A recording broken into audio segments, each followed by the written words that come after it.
And ladies and gentlemen, I got an unbelievable guest.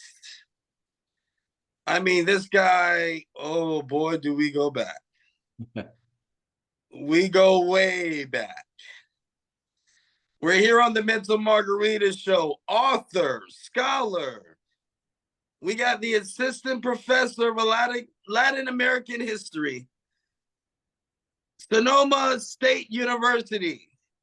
He received his BA from UCLA, his MA from University of Miami, his PhD from University of Illinois.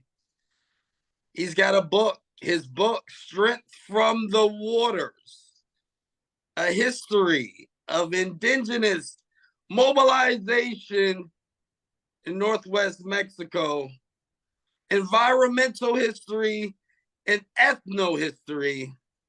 I proudly present James V. Mestas. How you doing, my brother?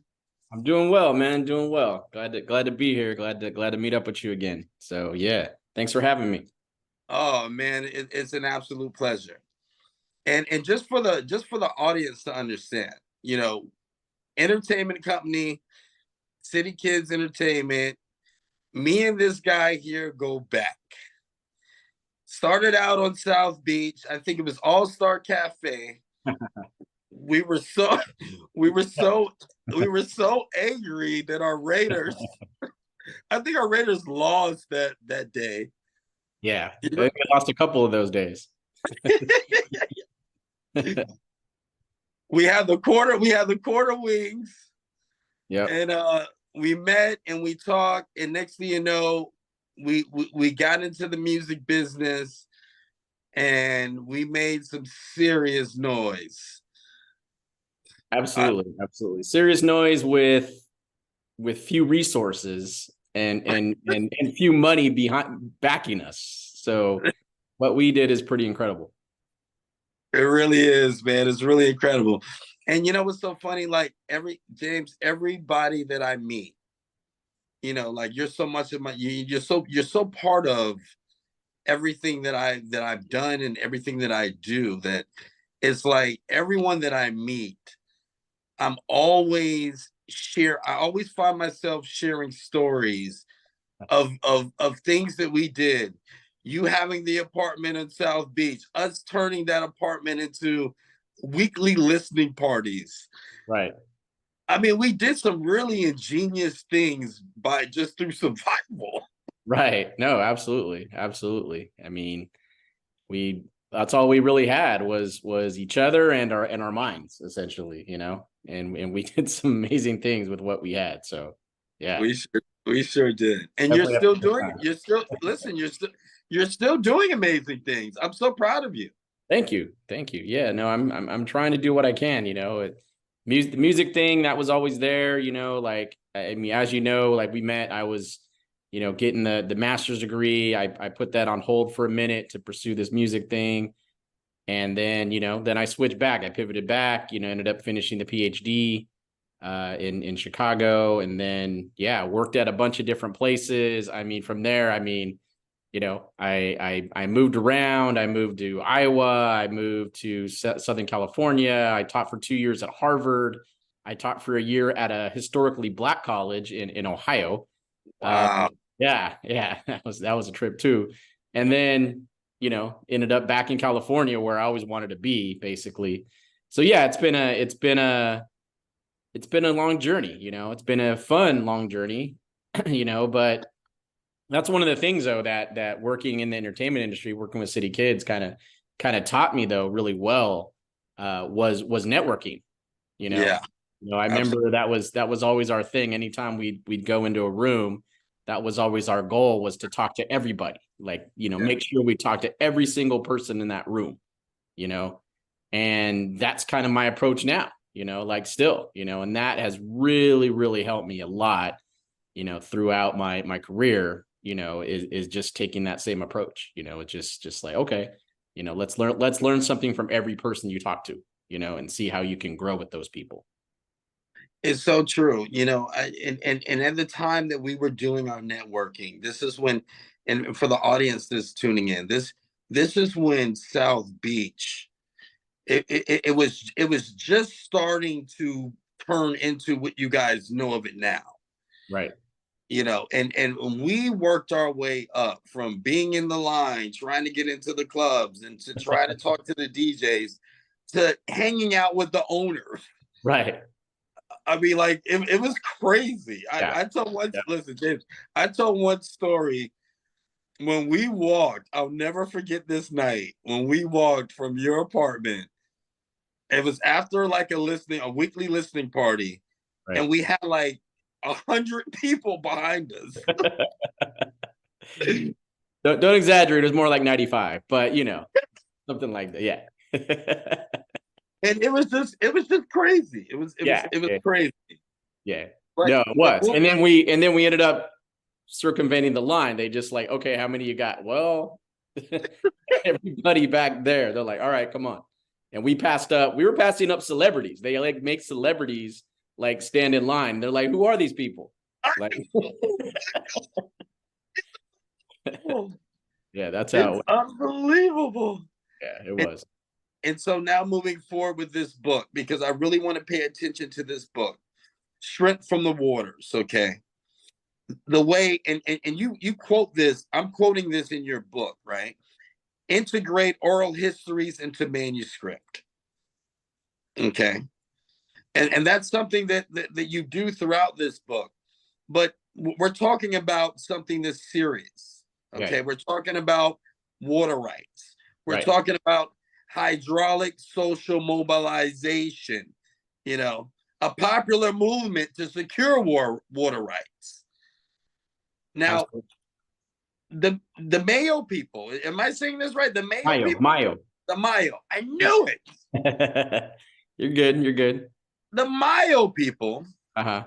okay, and their relationship with the Fuerte River, Worth the river, right?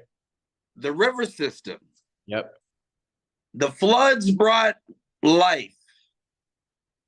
And then you had modern technology now that's coming in. So it's traditional versus modern. And now all of a sudden, things are changing. The river flow is changing. The flooding is ending. And this is affecting the culture. Right. Now, what drew the passion within you to want to write about a book? To write a book about something like this? Right. Yeah, no, I mean, I always like you, like I embrace my indigenous roots. I remember you said you had Blackfoot native roots. And I embrace those roots too. I mean, my mom has Tarahumara blood, my father has Yaqui blood, so I always like wanted to write a book, right? I want to do my research for my PhD on that, right? Because this is important to recover these histories of marginalized groups, right? Of groups that people don't ever talk about, right? There's histories that have just been hidden for years. And so I wanted to write a book on indigenous people, but I wanted to be able to sort of connect that with environmental history, right? So learning from our ancestors, right? And the way they approach their natural landscape, how we can learn from them in order to improve our treatment of, natural resources, and especially, right. And especially water, since, as you said, water is so important these days, and it's become, such a commodity, these days. And it's become such a huge issue, not just in Mexico, but, in the United States, in the world, and Correct. especially with indigenous people, right? I mean, we look at, the No DAPL movement, in the Dakotas, Standing Rock, I mean, that they've just proven to us, how important water is life, right? Yeah. I mean, that has existed. That's not just a slogan they created, right? That's something that That's a indigenous fact. have been telling us for generations, for so long. And it's crazy because when I was doing these oral histories, that's what I kept coming. I was like, tell me about water. Why is water important? Every single indigenous person I talked to, every elder said the same thing. Water is life. Water, like right from the beginning. And it wasn't that they planned this script like with each other and said, tell them this. They just all knew it. Like it's just universal, right? And so knowing these things, I wanted to write this book, that combines these two things, these indigenous groups with this treatment of water. And the more I looked into the Yaqui, the more I looked into the Tarahumara, it just wasn't going to work out. There's been so much written about the Yaqui. There's just really hard for me to find something to write about. The Tarahumara, there's a good amount written about them. And then it was actually kind of a little dangerous to do research in Chihuahua. I won't get too much into that, but I'll just say it was kind of crazy at the time. So I just kept coming across this word Mayo, right? And I'm like, Mayo, what is this? Like, I don't know, who are these? Like me earlier. Yeah, it's like, who is this? Like, I'm not sure who this is. And then that intrigued me, and the more I read about Mayo people, the more I realized that their systems had always been based on their river systems, right? And their connection to their river systems. Wow. And that was basically their whole life, right? Their whole culture, right? Surrounded by this. And growing up in a small town, I grew up in a small town, in Central California. I was born in Long Beach, and when I was a kid, we moved up to this real small town in the Fresno area. And I grew up there. And so, I had always had this river system, like in my heart, it's this small town called Three Rivers, right? Wow. So this river system, right? That was my life as a kid, essentially. Right.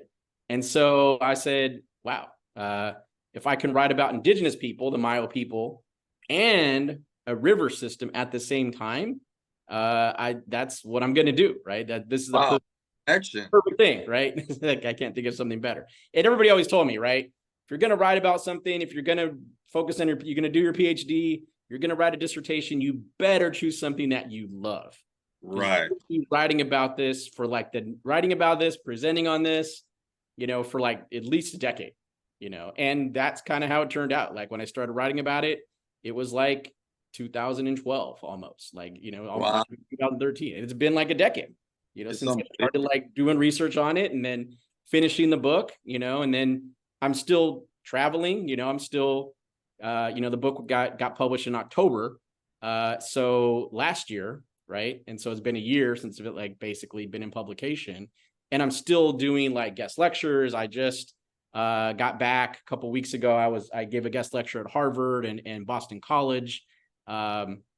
Next couple of weeks, I'll be traveling to Northwestern, University of Illinois, Chicago. I got another thing in November at Northern Arizona, just giving guest lectures on this stuff, right? And so, breaking down what the book's about and why it's important. So, yeah, I mean, I love talking about it, right? So one of the reasons I'm here is to talk about that, about the book. And so, yeah, I once I realized what I wanted to do and what this book was about, it was exciting, and so I stayed with it, right? And so I went down to Mexico, 2013 and 14, did the research, spent like 6 months in the archives in Mexico City for 6 months, lived there for 6 months. Incredible city. I mean, anybody that hasn't been to Mexico City, go. As soon as it is amazing. Yes, it's incredible. It's incredible. Then 6 months in Sinaloa, Los Mochis, Sinaloa, doing interviews. So I did the archival research in Mexico City, and then interviewed like 40 native elders in Los Mochis area of Sinaloa. And then, got the research done, and then wrote up. Took me like 2 years to write the dissertation. Took me several years to turn the dissertation into the book.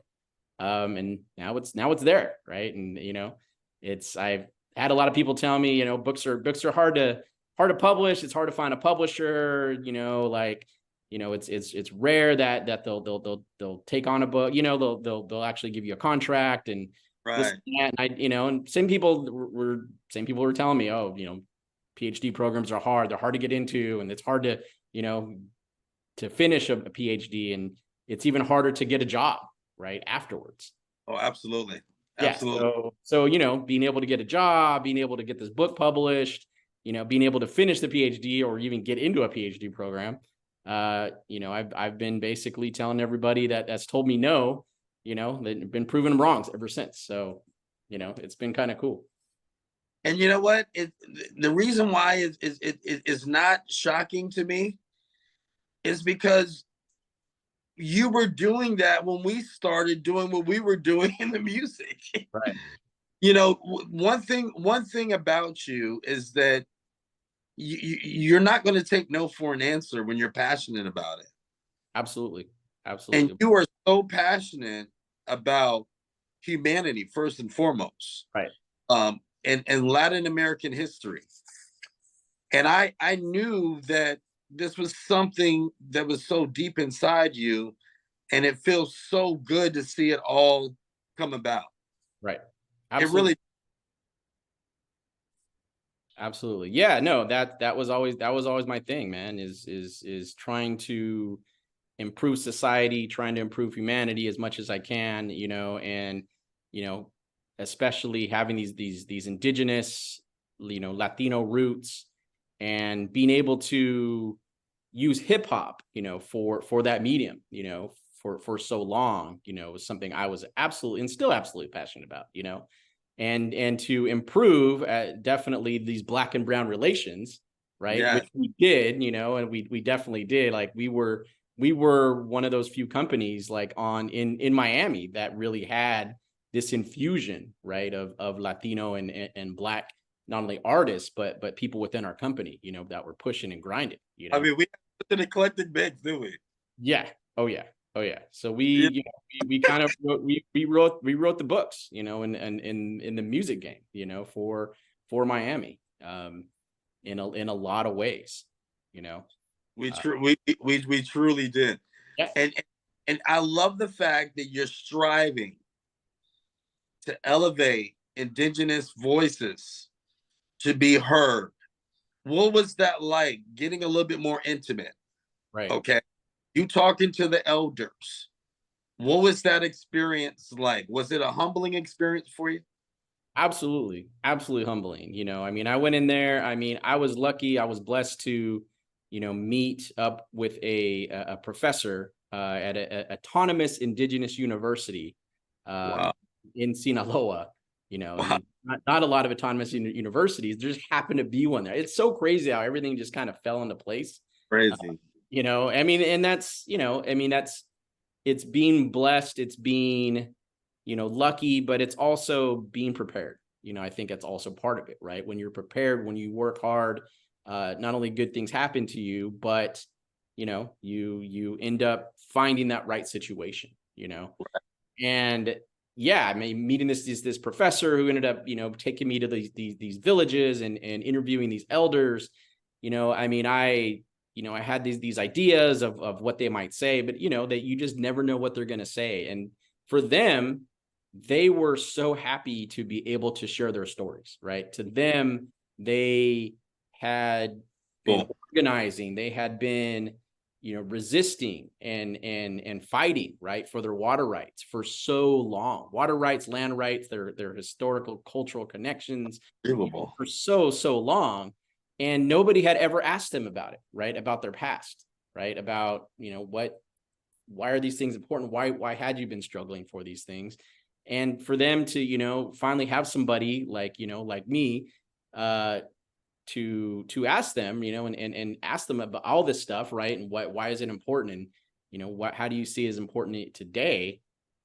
It was kind of validating to them. You know, they're like, yes, like what I did made a difference, Made a serious difference. and somebody's gonna write about it. You know, and so for them, it was important to get that story out because they also saw it as a way to change things for the present, right? And they're like, hey, we want you to share the stories because we want these young people, this generation today, to understand what we did, what we sacrificed, right? And if that can change their outlook and their approach, you know, to water and land rights today and their indigeneity, then all the better, right? And so, you know, it was just so perfect the way it just came out, right? Because you know, I really wanted to learn their stories. They want to share their stories, right? There was never anything of like you're exploiting us or anything like. There was Right. no kind of, you know. Had nothing to do with any No of that. tension. Right. No, no. I mean, it was just so, the energy was just amazing between all. And they're just so humble, like such humble people that really, really were happy to see me and were just overjoyed that their lives, really made a difference, And so being able to record those stories, like a lot of these were like recorded in like 2014. And a lot of these elders were like in their 90s, some of them have passed on since, and so to be able to record those histories from them before they Uh, passed, was really, really a blessing. well, you know what? I kind of feel like them because I'm overwhelmed and overjoyed to see you because you definitely have made a difference in my life. And I think with life, when you look at life and you look back from when we started to where we are now, it's you evolve, Right. and if you don't evolve, you dissolve. Yep. So Absolutely. it's good to see us evolving and to be looking at each other in this interview. And your family, let me just say something to your mom, to your brother, to your uncles, to your aunts. They were so loving to me and so many occasions. And I don't know if I've ever gotten the chance to thank them, but I want to thank them. All right. I will pass that on to them for sure. I definitely want to thank them because I never forget going there, meeting your uncle, and it was a family cookout. And just the amount of love that I got from them was just unbelievable. Right. And your brother, oh, you already know the time that we had in Beverly Hills was just absolutely phenomenal. Most Now definitely. back to the book, hybridization.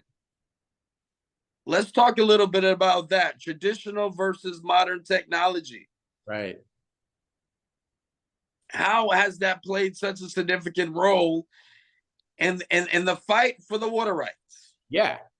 Uh, I think it's something that people, the problem with history and the way people see history, they see it as black and white, right? There's good, there's bad, there's old, there's new, there's traditional, and nobody really considers the in between, right? They don't consider how, for instance, Mayo people, most people would imagine, right? They would think that Mayo people would see these pumps and canals and dams and things of this nature and say, we don't want these things because these are new technologies. These are not our technologies, right?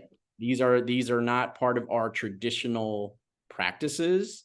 So we have to abandon this stuff and fight against it as much as we can, right? But in fact, anybody who studies, native cultures, indigenous cultures, and indigenous histories know that the reason why indigenous people have survived, right, and their identity has survived and their cultures have survived for so long is because they adapt, right? And they adapt by taking this new technology for themselves, right, and using it to protect their traditions. Their tradition. So it's like, like, okay, just because a technology is new, it Right, doesn't, right. it doesn't mean that they have to, totally fight against it. It's like, okay, how can we use this to do what we've always done, right? And that's what Mayo people did. They're like, oh, okay, so now we have these pumps and canals, so we can use this stuff to take the water from the river, which people are already going to do, right? Since we can't use it, as you mentioned before, they can't depend on the annual overflow anymore because now people are draining the water out. Right. So what do we do now, right? We either don't have water or we, get in where we fit in, right? We figure out how to gain access to this stuff, right? So now they're working with the Mexican government, right? The Mexican government after the revolution, this post-revolutionary government, and Right. they're writing petitions, right? Writing petitions, and they're like, hey, we need access to this technology, right? So that we can protect our traditions. Wow. And so, yeah, so it's not, as I mentioned, it's not black and white, right? It's finding a way to persevere, right? And again, this is not just Myo people, right? Hydraulic social mobilization, which is actually a term I created, is about finding ways that all Native people, right? And not just Native people, but all marginalized groups have Right. found ways, right, to maintain their water rights. And my book is it focuses on a particular indigenous group, but it's universal, right? And that's always been my hope, is that by looking at my book, you could see how different Native people in particular, and again, all marginalized groups, have always found ways, right, to maintain their connections to their resources, not just rivers, but lakes and oceans and creeks and streams, and because water has been always sacred, specifically to these Native groups, right? And Right. so I've being able to teach like a class like I taught at Harvard, which was water rights. How bad?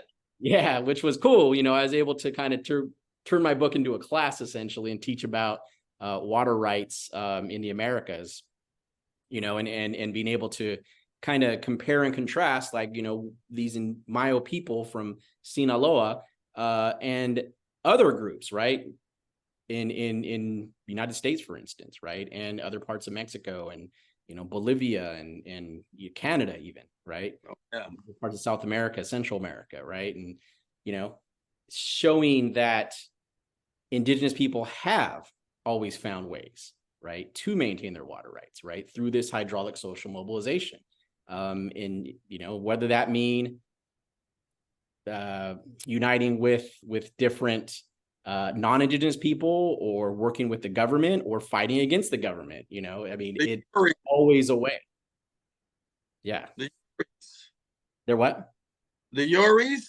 The Yoris. Yes. So fighting against the Yoris. The Yoris are non-indigenous people, essentially, right? So anybody who's non-indigenous. So yes, absolutely.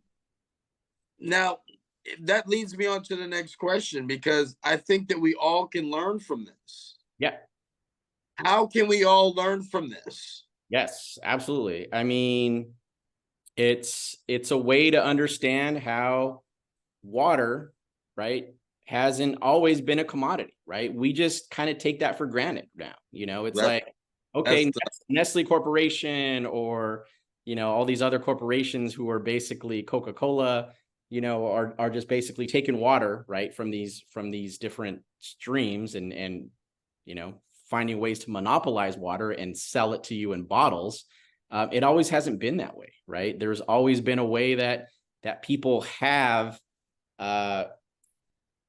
had these water rights, right? Water was a right. It was not a commodity, right? Everybody deserves water, right? You shouldn't have to necessarily just pay for it, right? And if you don't have the money, you die, essentially, right? But what has happened, with humans and their connection to water, right? Not just in drinking water, but the way that they use it spiritually, right? The way that they use it within their traditions and their rituals. And so the Mayo people, having very little, right, very little resources, very few political connections, being able to accomplish what they did with so little, right? It should inspire everybody, right? That we can all do that, right? We can all accomplish things, right? If we stick together. And that's the problem, right? There's been moments, and you see that in the book, where Mayo people's villages became split, right? That these outsiders sort of came in and, promised them certain things, and it ends up splitting villages in half. And the more that they split in half, the weaker they become, right? And there's always the times whenever they stuck together, right, that was their strength, right? That was their strength. Yeah. And even sometimes they created alliances, right, with these Yoris, with these non-indigenous people, but they saw that these non-indigenous people were similar to them in their treatment of water, that they needed water too, and that they were also marginalized people too. And Yeah. so, like, you know, the more that we stick together, the more that we unite, the more that we can actually accomplish, right? And so, you know, I say this in like the conclusion, right? In the book is, you know, if we're looking at water rights and just mobilization, political mobilization, this book is like a playbook, right, for all people to It look sure. at and say, hey, look, I got. what did they do? You know, what did they Yeah. do? What did they accomplish? How did they accomplish these things? And where did they mess up too? Right. I mean, obviously they weren't perfect. They made mistakes, right? So Right. where did they go wrong? But also more importantly, what did they accomplish and how can we accomplish those things?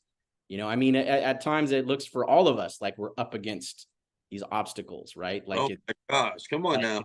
yeah, I mean, you know, I mean, look at today's, you know, political arena. You know, it looks like us working class people are up against so much, right? We're up against these political machines. We're up against millionaires.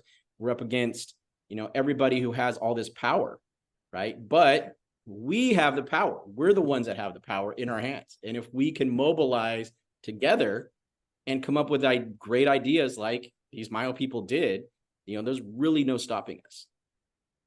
There's absolutely no stopping us. None whatsoever. And you know, another thing that I want to ask you here, because as we're talking about unity, you know, when you thought of City Kids, it was unity. All the all the different types of walks of life we had unifying with our movement, what we were trying to do. And it was phenomenal. It's almost kind of like the Mayo people. We had resources. I mean, like as you're talking this, You're it's absolutely right. like you're talking about, how we started in the music industry. Yeah, It's absolutely. crazy. Yeah. Now, do you think there is a chance to improve the United States relationship between Mexico? Absolutely. Absolutely. And I think that starts with us, right? With us, with working class people, you know, with us understanding our commonalities way more than we understand our differences, right? I Because love that. I love our that. commonalities are way more, right? I mean, come on, man. Like I mean, Come on. yeah, I mean, think about who's pushing these agendas about trying to separate us, right? It's rich people. It is rich people who are trying to separate us so that they can control us, you know? So we need to understand that most of us are just a bunch of people who want to work, you know, and thrive and you know, help our families out, right? As much as we can. And so understanding that, you know, that from the bottom, you know, from the bottom up, you know, is where it's really all about. And so those relations start with us, right? I mean, sure, they end up, you know, getting to the into politics and things like that. But if we tell our politicians that no, you know, like all this drama you're trying to start between, right, our people, we're not going to put up with that, right? We're, And we're, we're done. not going to accept that, right? And we have to understand where we can come together. So absolutely, yeah. I mean, you know, we can improve these relations, but again, it's about us holding our politicians, holding our elected leaders, you know, All that. yeah, holding, you know, holding all of them accountable, you know, and saying we're not going to accept you trying to divide us. It's true. It's so true. And I love your efforts that you have portrayed, because I think that this was such an interesting take. And this book, it has so much. There's so much that you can learn from this book, besides the subject matter that you're talking about. It's unbelievable how it applies to just everyday life. Yep. It's insane. Now, what is the future for you now that you've done this research, you have this wonderful book? What is the next step for you continuing to bring awareness to indigenous voices that are out there? Yeah, I mean, I'm going to continue to work. I'm going to continue to research. I mean, I'm in my second year teaching at Sonoma State. You know, I mean, I'm working towards Sonoma! tenure, working. Yeah, Sonoma State with all the great wine here, and you know, great scenery and good beer too. Great place for me, and great place for people to come visit. That's also a fun thing. But yeah, I mean, I'm going to continue to teach. I love the classes I teach. You know, Latin American history. I just started teaching a class that actually I revived. That's called History of the Americas, which is dope. It's like a dream class to teach for if there's a general education dream class. That's it, basically, because I get to teach about not only Latin America, but also the U.S., right? In my U.S., the way I approach the U.S. Portion of the class is I focus on the marginalized groups of the U.S. So I focus on African American, Latinx, Asian American, Native American. You know, Wow. I talk about women. I talk about LGBTQ plus rights. I talk about, you know, all these marginalized groups as much as I possibly can. You know, like that is my main focus. So it's not your average everyday white man hero, you know, U.S. history class. Right. It's who actually built this country, right? Right. And how do we compare that to Latin America, right? So it's a comparison of these two things. So it's just a dope class to teach. I'm so happy to teach it. Plus, you know, continuing to teach my Latin American history classes, you know, which are also fun. So that's one aspect. But continuing to try to, you know, reach out to local community with, you know, these Latinx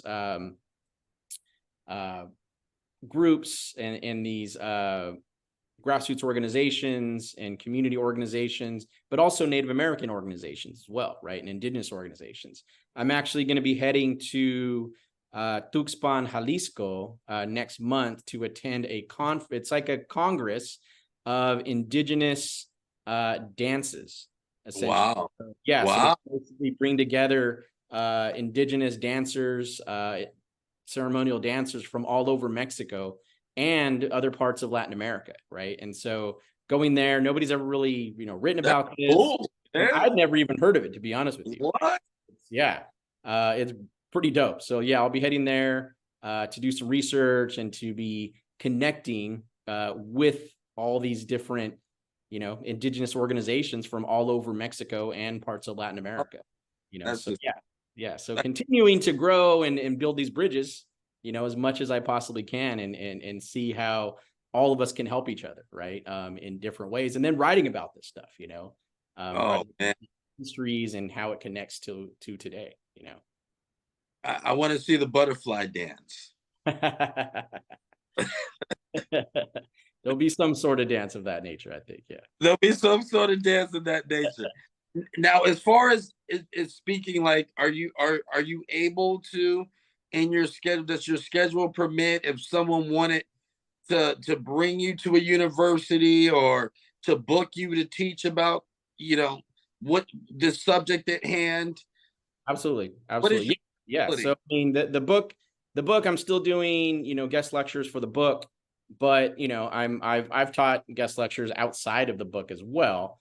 But you know, I've given guest lectures last year. I, you know, went to a couple universities, Claremont McKenna College and Cal State LA. I did some guest lectures down there. I gave a couple guest lectures at my school, and then this year, you know, already so far, you know, what I've these places I've traveled to. So yeah, I mean, I'm definitely open to visiting, and I love traveling. Like that's always one of the funnest thing, and being able to share my knowledge, you know, with these different, you know, colleges and universities. I'm absolutely open for people to try to book me. So I mean, you could find me, you know, online. Just Google me, James Mestaz, Mestaz. You know, my contact info is there. You know, so just reach out. You know, if anybody does want to book me, you know, I'd be more than happy to come out to really anywhere, right? And gladly so. And where's the book available? It's available online. So you can get it online. You could also get it on Amazon. Strength from the Waters. You just got to put that in there. Yep, there it is, right there. There you go, guys. You can get it on Amazon. You can get it directly from University of Nebraska Press. I believe they offer actually a discount at the moment. I think like a 40% discount. And if people are really interested, if they want a signed copy, they can reach out to me directly, right? And just we work out details about paying me electronically, and I could actually send that in the mail, right? And if you want a signed copy, I'd be happy to do it. Just reach out to me, and we'll arrange that. Guys, I got a signed copy. I got a signed copy. Slykat, we've had some unbelievable times. Happy to see you still grinding. Hope this book inspires you and helps you reflect on your own native roots. Salud. Salud. And I want to say salute back to you, my brother. I love you. Love you too, man. Great to be here, and thanks for having me again. Let's shake the world. Absolutely, man.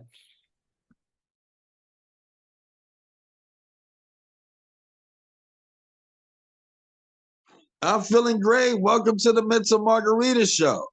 And I appreciate you having me on. I really it's an appreciate absolute honor, man. No doubt. No doubt. I got a chance to really mine, and I'm in the mining business. Okay. So I'm always mining. I'm always looking for talent. Got you. I appreciate it. And then, and not just talent that I feel is suitable for the Mental Margarita Show. And I think the audience is in for a real treat. No doubt. Dre from Jersey. Yes, sir. Yes, sir. What part of New Jersey? What part? Yeah. Essex County. The town that I live in is Montclair. Okay. It has two sections. You have of course, the Montclair area, and then you have Upper Montclair, where the big houses and stuff be at. Yeah. Okay. And even, I think even some stars. I'm not sure, but I think either Latoya or Janet Jackson had a house somewhere in Upper Montclair, something like that. I forget exactly, but yeah, it's a nice town. That's what's up. And how was your childhood? Was your childhood nice as well? My childhood, I would say, honestly, my childhood was complex.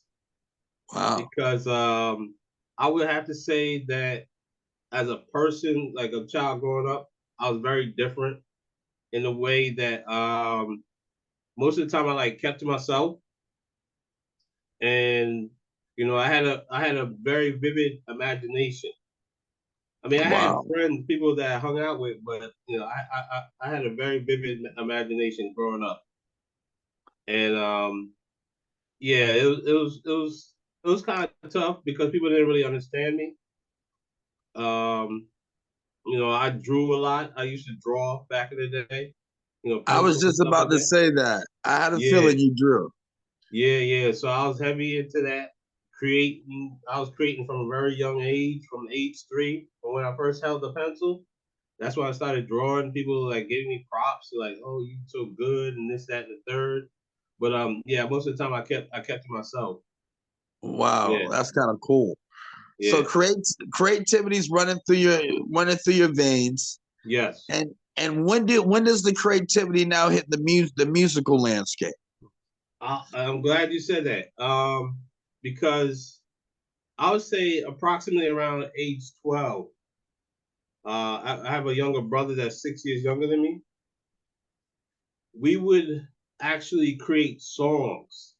We would take stuff that's already recorded, even with the vocals in it, and try to rap over it or sing or whatever. We even came up with 2 little cassette tapes, that were albums or whatever. We just put it down we were musicians and stuff like that. So it started from then, and then fast forward into high school. My brother was more or less the rapper at the time, but then we had people that used to come to the house. My father had a stereo system in the basement, Oh and man. people would come through. We would take one of those microphones from the ceiling. People would just come through, freestyle, and we would record it and do stuff like that. So I felt like that was my hip hop moment, me being a part of the culture at that moment, just observing. That's what I'm talking about. Yeah, yeah, yeah. But And that's a good part of the culture. So from the freestyling, I mean, did it eventually? When did it lead to you actually writing a song? Actually, yeah. Getting it started out actually with poetry. It didn't necessarily start with me rhyming, but I did open a few open mics locally in the area at a few shops and stuff. And um, now I had a friend of mine that was rapping. He was pretty good. We even went to New York one time. Me, my brother, and my friend at the time, we went to New York and we went to the New Eurekan Cafe. I'm not sure if you're familiar with that location. Yeah, I know, I know what you're talking about. Yeah, we went there and performed a song called My Life.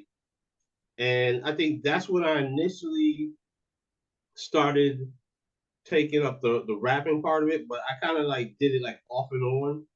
Like every Right. once in a while I'd find time to write little lines and stuff like that, but I never thought of it like as me pursuing it as a wholehearted thing. So it took a while to actually prosper into me trying to create full on songs and stuff like Word. that. Yeah, Wow, that's crazy. And yeah, so now you're writing, you're doing the songs now. You're yes. saying to yourself, and it's funny because as I'm reading about you, Mm-hmm. there's two words that come to mind um, that really get me excited, man. Is when you say boom bap. Yeah, yeah, yeah. With that, boom bap is my like core. Like say KRS-One, all those artists Yes. from back in that day.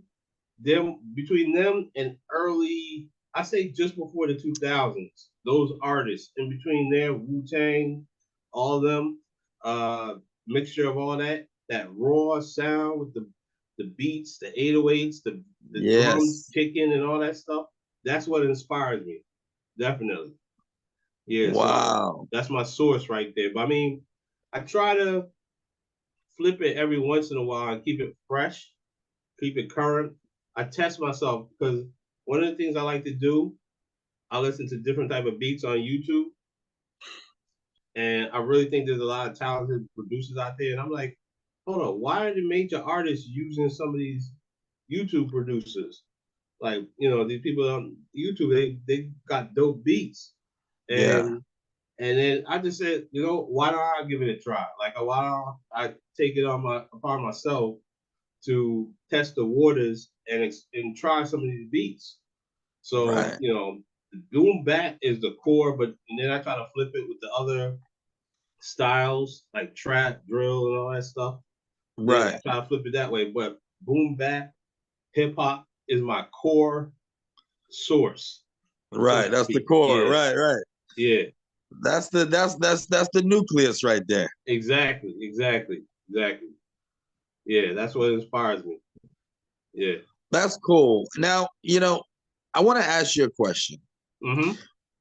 How do you feel about where hip hop is and where hip hop is going right now? Since we just mentioned boom bap, Yeah.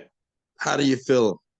I really like the fact that you asked me a question because that's a burning question on my mind too.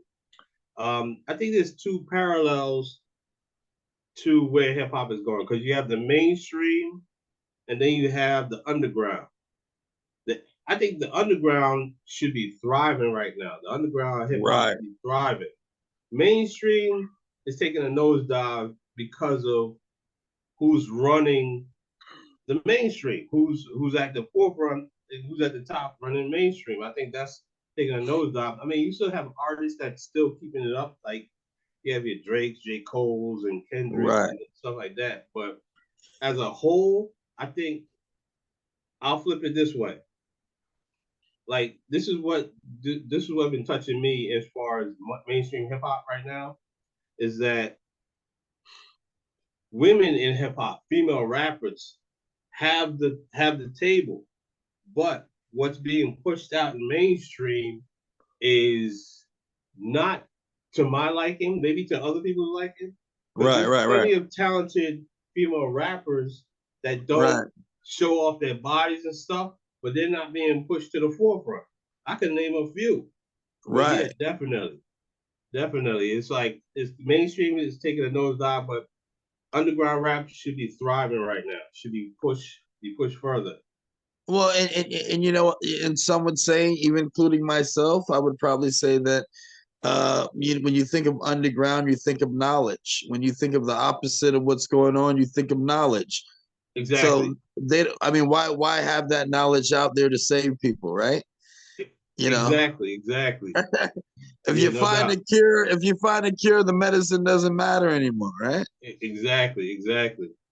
Yes, sir. So it's good that we're on the same wavelength when it comes to that, my brother. No doubt. No doubt. Now, speaking of cures, Yes. our show is Mental Margarita. Basically, your escape from reality. What's your passion? What is your passion outside of music, or is music your only passion that you can identify? And let's talk about mental health, because mental health is a very big thing that's going on in the world. And what do you have to say about that? And is there any mental health issues that you've encountered? I like that question because it gives me an opportunity to tell my story. Because I feel one of the things that is pushing me or driving me to actually even to speak out, to rap, to express myself is the fact that I feel as though a lot of people don't have a voice.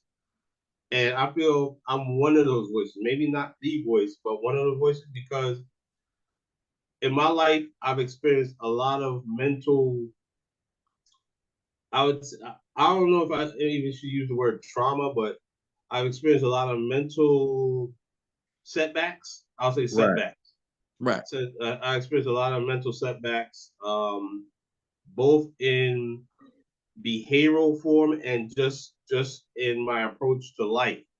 Um, and I think as far as music, as of late, one of the things that's the other thing that got me into the music now, is that it is kind of like my medicine when I Mm, create. Cause I'm in my recording space right now, but it's kind of like my medicine, so to speak, to kind yeah, of express myself, get my thoughts out, whatever's bothering me, kind of put it in a song form or whatever the case may be. And I would really like to be a beacon for those who don't know what to do, where to go, who to talk to say, hey, you're not alone. that's right. It's very difficult in this world today. It's like a lot of stuff going on, That's so both true. socially, politically, all that stuff. And I would like to be, even if there's a group out there who come together and be like the guiding light for the next generation coming up. I think they need that. I'm like, yo, what's gonna be left behind at the rate we're going? Like we're not thinking about the future of the next Future. generation. That's Yeah, right. so this is music, I would say, and creating this in general is my mental margarita. I Yeah, love that. I love yeah, that. And that's well said, man. And you know what? It's real, yeah, because there's so many people that are suffering. And look, we all have gone through some kind of mental something, that a roadblock or something that is, made us feel like we were being taken down. And so, I mean, what you just said there is so true. And I'm glad that people can actually hear you say that. yeah, Here's a person, you're doing your thing, you're on top of your career, but there's people that look it, but you don't know what's really going on inside of them. exactly. Exactly. You know, we've lost some people, right, in the music industry. Definitely. That, and you know, so that's crazy. So I'm glad. Now, the new album. Is there a new album? I mean, let's talk about the single. I know we got singles. We got Make You Out, Meet You Out West. We got Starcross, Freestyle. Yes. What's the vision? What's the vision? Yes. What I got going right now, I was gonna do an album, but I kind of put that on hold. I don't think the world is ready for that yet. So I'm still gonna be putting out singles featuring some surprise artists, well-known artists and stuff like that, and some other songs without features. I'm going to be doing, speaking of mental health, I had this song called Long Days, Long Nights, which kind of taps on that a little bit. It's more of a motivational song to kind of like, if you go into something, don't give up and keep pushing and stuff like that. But I kind of touch on the mental thing a little bit in that song. So I'm planning on doing a visual for that. And I would say within the next month or so, I'm going to do like a visual in my town or whatever. And man. And the other thing is that I've been wanting to do a 3-part miniseries, a short miniseries that talks about mental health, that touches on mental health. And I want to put that on my local town's network for people to see me talk about my experience and stuff like that. And hopefully what I'm went through or whatever helps the next person down the line and things like that. So those are some of the things I got going in terms of projects and what have you. But eventually I do want to release a full body of work. Yeah. I just need to fine tune some things. Yeah. I think, you know, I think it's going to be something special. Yeah. Because one thing I love is that you're being very methodical about what you're doing. Yeah. And you're taking a real kind of strategic approach. And it's good because that's how you build the fan base. Now, speaking of fan base, how do they get in contact with you? Any person that wants to be a new fan, because we're going to play one of your singles on the show, Meet You Out West, which I felt it was so appropriate. Yeah, no doubt. Yeah, I appreciate that. But as far as contacting me, you can actually, I have a website. I have an artist website. It's Dre from Jers with a Z, not an S, .us. It's Dre from Jers, and all my links for my social media, music, and all that stuff is on the last page of that website. So everybody can reach me through there or sign up through the website to get alerts and stuff from me. And get awesome news. Yeah. That's big time. And you know what? We got to bring you out to Vegas, man. Yo, I would love that, man. That'd be real dope. I would really like to do that. Have you ever been out to Vegas? Honestly, sorry to say, I've been meaning to go out there, but no, unfortunately, my path never led me out there yet. But I'm hoping to go out there real soon. Man, that's cool. Yeah. Hey, divine intervention, my brother. Exactly. Yes, sir. And I want to thank you so much for being on the show. We got Dre from Jers. I appreciate the opportunity to tell my story, and I just appreciate the opportunity, no doubt. And we appreciate you as well. Yes, sir. You have a good one. Let's shake the world, my brother. All right, sir. You have a good one. All right, let's get it. All right. Stress, gotta show a lot of love to the West. Heard the Cali girls be the best. In bikinis tanning, showing flesh. Wanna see for myself, so I flex. Shorty gave me her number with a text. My goal is to stroll the boulevard, planning for what comes next. Give the world my all, with style and finesse. If the marathon continues, may my last lap be the best. Call me the real deal, this ain't no test. California love, California dreaming. From Jersey to LA, I be him, the man. Others try, but can't see him. They'd rather me die than see me win. Okay, let's get it. I'ma meet you out west. They say the west side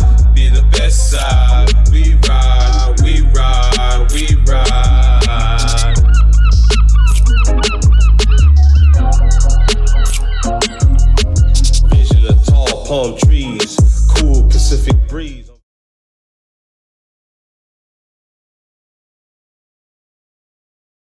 GMN King Moolah in the building. Welcome to the Mental Margarita Show. How you feeling, my brother? Man, I'm feeling good, man. Feeling fine, enjoying this weather, man. You enjoyed the weather? You feeling good? Great. That's what I'm talking about, man. That's what it's about. Now, for the audience needs to understand something.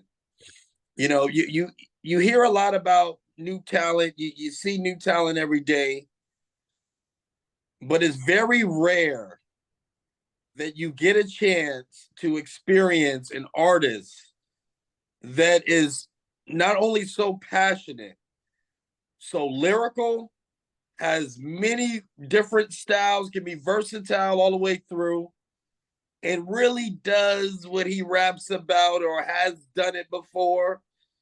You know, it's hard to get all those things wrapped up in one. Or been around it, you know. I talked about it, I've seen it, been around it. If it happened in front of me, you know, it's just like, you know, I'm in the same vicinity of it. So I was around it. You know what I mean? Real stuff that happened around me, and I done real stuff. So you know what? Going into that, let's talk about growing up in one of the most dangerous cities in America, Saginaw, Michigan. I mean, tell me your upbringing, your childhood starting out. man, no, grew up as a youngin', grew up in the hood, but my father, he provided me with the best education, you know, and I just learned the streets from my older brothers. You know, I ain't really take after them. I was actually hiding what I did from them because I was my own man at the end of the day. But I ended up losing two brothers, you know, to the system. One of them for life, and the other one, you know, he did 12 years in the feds. So I did my stretch. Actually, I did my stretch before the middle child, you know, and it was rough on my moms. And I just, you know how I get up in there, man. It's hard when you in there, you know, and you wanna make some change, but it's just where I'm from, man.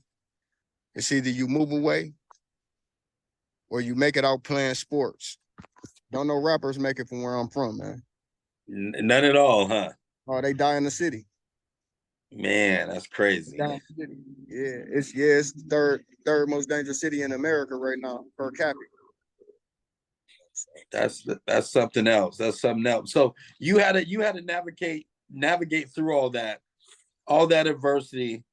What were some of the musical inspirations that kept you going? Because you have this thing for music. So was that one of your saving graces that kind of kept you away from everything or helped get you out of things? I mean, when I did my first stint, it was more on some trying to protect myself in the prison system. Right. So staying away from people, getting my mind right, learning the game of chess, learning how chess is like the game of life. Then that's when I started writing. I started writing. I came home. I wasn't even home long, and I went back. So it Wow. was I did two stretches. My brother, he was locked up. I done did two stretches and came home, and I was still waiting on him. And now both of us home, and he better than me. Like he the one really got me to really rapping. If you really want to be technical, and I just asked him like, bro, why you can't, why you don't rap about it? He was like, because it'd be like during the time in the feds, he was like, I was going away from the streets for so long. He was like, you still do what you do. You still out there. You in the trenches every day. He was like, you can make them believe that you doing that because you in the trenches. He said, I'm not in the trenches. I can't make these people believe that I'm in the if I'm really not in there. So he took the back seat to it, and he always give me the criticism. Like he tell me like your second album should have been a follower from your first, and you totally switched it up, and you did this. And he was like, you ain't showing who you is no more. And then he started examining my life from the outside because I really don't talk to my bro. Well, I really don't seem like that. So he started examining my life from the outside, like looking at my shows and looking at my IG following and looking at the moves that I'm making. So he started saying like, damn, like, okay, like, and then he started respecting it. And he was like, okay, I see what you did. He was like, Right. you switched it up. I said, yeah, man, you got to be versatile. I'm that. So he the one really got me to started rapping, and it's a couple other people, man, but they legends like Scarface. You know what I Yeah. mean? Oh, come on now. Like You know we gotta have the face. yeah, the legend. But I can go back, like way back, like Run DMC, like what I mean, like way like, and everybody be like, oh yeah, my older brother used to listen to Run DMC. He in his 50s now. He the one that's doing the life sentence. For something he ain't do. I've been trying to get him home forever, man. Yeah. So I'm talking about Biz Marquis. Like I met Biz Marquis through I was with my cousin Lamar Woodley. I met Biz Marquis, man, and it was like one of them things like I don't want to get starstruck. I don't want Right. to be taking pictures. I don't want to violate this man peace like that. You know what I mean? Right. We are all people too. We're artists, but we're people too. That's So right. Well, I that's just interesting. yeah, I just be on one of them. I just be on one of them old school vibes, but like the young cats, I eat them up with their own stuff. You know that. You know that. I definitely know that. And let's go, let's get more specific with the early grind. And I'm not talking about, once you did your deal, because we're gonna get into that. Yeah. I'm talking about before you got a deal, before you really were on the radar. What was some of the things that you had to do to get yourself positioned to be on the radar? Not be scared to spend your last dollar on you and your music. A lot of people don't like to spend their last dollar, but they'll love to shoot a video, but don't want to pay for promotion. Don't want to pay for A&R Zoom meetings, that could cost you, you meeting some real people, but this could cost you like $100, a Zoom meeting, but you in there talking to these people and they talking to you, you getting their feedback from real A&Rs. So Right. when you do stuff, and then like I got a guy on the Clubhouse, he asked me to fall through every night, you know what I mean? And he wanted me to like co-host one of his shows, but I was in another mode. I was in my writing mode, and he got a lot of other people on there that he do business with. He mess with Empire right now. Okay. So, I talked to a couple of people. Couple of little low key little things right now, and I got some plugs to a couple other people through mother of my child. But I don't use her plugs. I just use what I know. And you know a lot. And speaking of what you know, that early grind then eventually leads you to a situation that I want to talk to from start to finish with Bentley Records. How was that chapter? It was bittersweet. Um I understood the angle of the label, but I didn't understand the angle of the label with me. Um Great overall. Like, you have a lot of chances if you have the money and want to put the money behind yourself. Don't get it twisted. I've Okay. I've got a couple of connections from them, but it's just the process. Like, if I have my own money, a cool $20,000 window, they wouldn't even be necessary. But Right. when I got with them, I was up 50,000, and I put money into their label, and some of the things I didn't get back what was said to me. Like, I paid a lot of money for a Super Bowl event. It was a networking event, and I understand there was other networkers there, but it wasn't my lane. My lane is music. My lane is clothing. So if Right. you're if you're not in that lane, there's no reason for me to network with you, right? Right. So it said that Rick Ross will be there and he will, because the CEO of my label has a son with Ross. He has a son with Ross. So it's like thinking he gonna be there. I pay all this money and I get here and he ain't here. So that's a disappointment. Like I wasted a lot of money, like doing, then something else happened. And Right. they pushed the tour back. The tour was supposed to be 3 months ago. Now it's in December, I think it is. It's like it's too much. It was too much, too many problems. And then I understand they got an artist that's hot. They keep pushing him. But I just let him know, like, I ain't longevity and I got music that's longevity. So it's gonna be the now or never. And he just pushed me off, push me off, push me off, push me off. So I've just been doing everything by myself.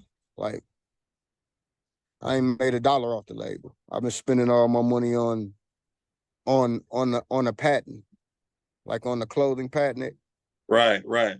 Spent it all on that, and it's like now I'm trying to play another lane, and you don't even want to cut me a check for that. I'd have moved out the music lane. I'd have moved out the music lane. Yeah. You don't want to cut me a check for something that I done orchestrated inside of your. So that mean that you really showing me you really don't want me there, or you got plans on another one of your artists to be up next, and that ain't happening with me. It's either I'm next or it ain't gonna be nothing else. And now, after you saying these things, you're saying these things to me. I can relate because I was an independent artist for many years, and I know there's a lot of independent artists that are watching the show right now. Okay, Right. is this part of the process that independent artists that are watching this right now need to be aware of? I mean, is this real prevalent that you're going to be spending money and maybe not seeing the results that are promised to you? Or how do you navigate around that? A lot of people got to understand. That's why a lot of rappers is playing the rap game like if they get out of the dope game, they playing the rap game like the dope game. They gotta play it like that. They gotta play it like that. So in a dope game, you spend your money to get a product and you go out and sell it, right? You do the same shit with your music. Right. Like if you can't use the common sense to transfer that one hustle over to a legitimate hustle and actually think that you can actually do it, you just put your money behind some drugs and you took a penitentiary chance. You can't take a half a month setback, a 2 week setback by advertising. Like a lot of artists just they lose focus of what's really going on, man. Yeah. Yeah. I definitely agree with that. Yeah. A lot of artists do that. And you know what? One thing that I loved about you is, during this whole time, you're in Arizona and you're like completely locking down the city, man. You just like terrorizing the whole city. Oh man, that city, man. Listen, that city miss me right now, man. But I'm gonna be taking my talents back to the desert, man. Cause they love me there, man. They love me, man. But it's like it's kind of hard to be a group with me because I'm so elevated lyrically. So it's Right. hard. Right. So anybody I bring on the side with me, it's always gonna be a struggle for them to, But I had a dude who was ready though, but we had a lot of backstabbing, man, and that's what goes on with the game. You feel me? A lot of Yeah. bad mouthing. I don't get off into it, but it's just a lot of BS. You Yeah. know what I mean? They try to, oh man, this, that, and the third. You're gonna be behind him forever. Like Yeah. I know my age. I know my little homie YGB Drex. I got him by 10 years. I got him by like 10 years, 11 years. I say he longevity. And everything come off the top. The little dude cold. So he ended up following the lead of somebody else. And they messed with Yaz the Great. You know who he is, don't you? Yeah. From Empire. Mm-hmm. So the dude done got with him, and now he done took that as like his goal. Oh, it's my goal. Now I can go Right. mess with him. But not knowing that I'm still making moves behind, just because I don't show it, that don't mean I ain't doing it. Now you're definitely doing it. And speaking of doing it, what are you looking for? Okay, because right now, hold on, you got an impressive catalog. Okay, I mean, from mixtapes, The Chosen One, Legendary. I mean, all the videos that you got. I mean, a very extensive catalog. Features Dizzy Wright, Boozy Badass, Rick Ross. I mean, Conway the Machine. The list goes on and on and on. Hey man, So you're a hot commodity. I don't know, man. What is the next chapter? Hey, I'm working on something with Future right now too, man. Like swear, like literally. But I want to see how this. I want to see how this next month go. I have been getting communicated with the CEO over the last, I can say, like 10 days. He had been like on my throat. I don't think he want me to leave, but I want to be by myself and not under no, I want to be my own product of a Universal, a Sony, a Motown, a quality control. I want to be a face of them by myself. I want to roll solo now, just because I got my catalog up. Right. So I mean, there's plenty of equity there. You're looking for a production deal kind of thing where you got your own thing rolling. Get the major to be behind some of the marketing and all that good stuff. Most definitely, most definitely. It's one of these things like I got a catalog. I got a catalog that they can get. I know what I can do with money. I know how to invest money. I have money. I I drive a German engineer. I know what money is. Right. I've been dealing with it all my life. My daddy had it. My mom had it. I just came from a family of money. So you give me a little window, I'm gonna make a huge one. It's almost gonna be like you give me a small window and I'm gonna put C4 to the window and blow it all the way open. That's a great metaphor. Cause you're gonna be able to use my music from time like I played. Remember I played that one song for you and I told you it was 5 years old. Oh yeah. Like it sounded like you made that last week. And I'm like, no, I'm holding that though. See, Yeah. it's a lot of stuff that I'm holding that I'm really gonna crack their head with later on. And that's why it's good for a label to give me now. And all the stuff that I have now, I can pull that and let a label re-push it because the world ain't heard it. So like you're gonna double win with me. And I don't care about the rights and the labels can keep all the rights and all that, man. I got generational wealth. I'm gonna make sure my kids make it off what y'all give me. I could turn $250,000 into 2.5 easy. Anytime you get some money, you're supposed to be able to turn that money into 10 times the money you had. If you don't, then you don't need no money. That's deep. That's real deep. And speaking of being deep, let's talk about the lyric as far as the projects that you're working on, the new music. You're deep. I can feel in some of your songs the maturity, the level of evolving that you're doing. Yeah. So I mean, is that something that we can look forward to as well with the new music that's coming out? Oh, I just did, man. Like I'm everywhere with it right now. Like I dropped some stuff, man, that sound like it's from Detroit. Then everybody say you don't even sound like you from Michigan. That's how I get everybody, because they say I don't sound like I'm from Michigan. So I got some stuff where it sound like I'm from Detroit. I got some I actually got a song that I just wrote. Kind of sound like finesse 2 times on it. Like, so it's like you gonna hear me and just be like where this dude come from? Like why he ain't been on? Like why they sleep on him like this? But it's good they slept on me because they don't woke up a sleeping giant. You feel me? It's good. You're definitely that, man. And I look forward to collaborating with you because I know that your future is so bright, man. It's extremely bright. Oh yeah, Now, man. I can your go another 10. I can go another 10 straight with this, man.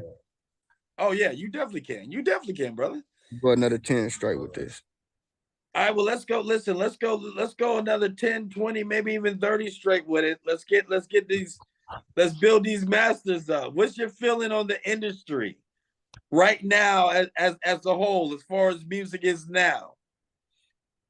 Man, what I feel, hey, listen, I'm gonna say this, man. Hey man, shouts out to that boy Dirk, man.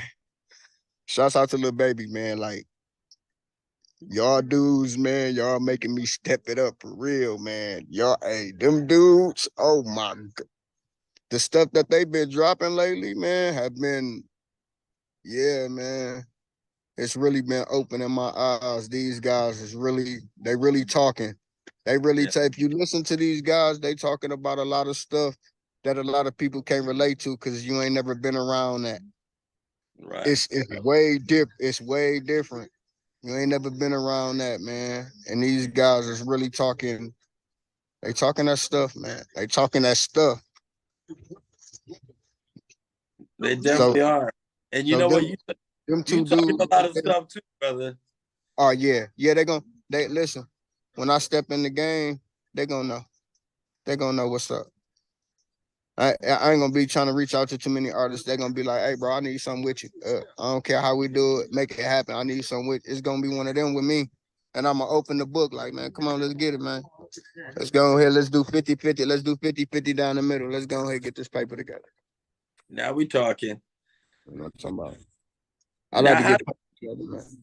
How do they reach you? How do they reach you if they want to reach you? Oh man, you know my IG, GMN_KINGMULLAH.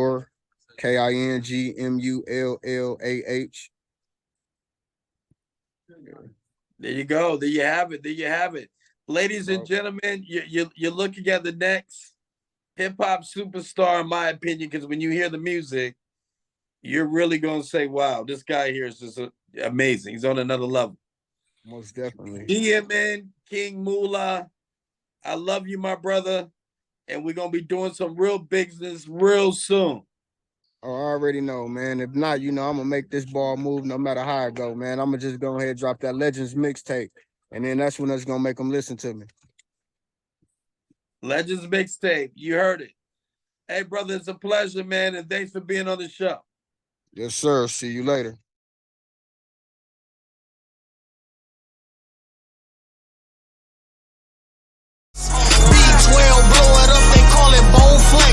Track money, hood starting cashing no checks. Work so strong, yeah, they got their head spinning.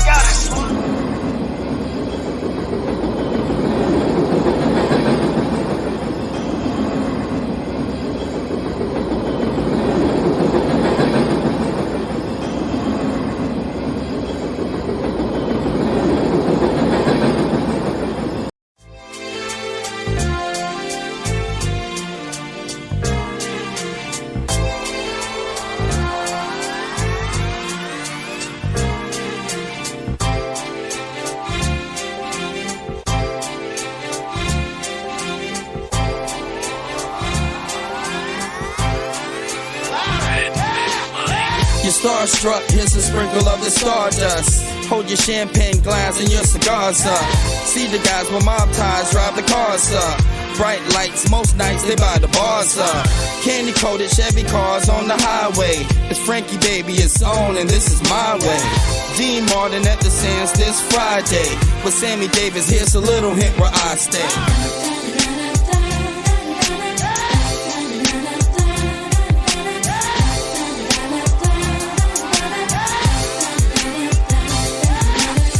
The city city shines like Liberace's mansion. And you know Elvis had the whole city dancing. Showgirl silhouette steady prancing. Shout out to June, just the Copa Girls anthem.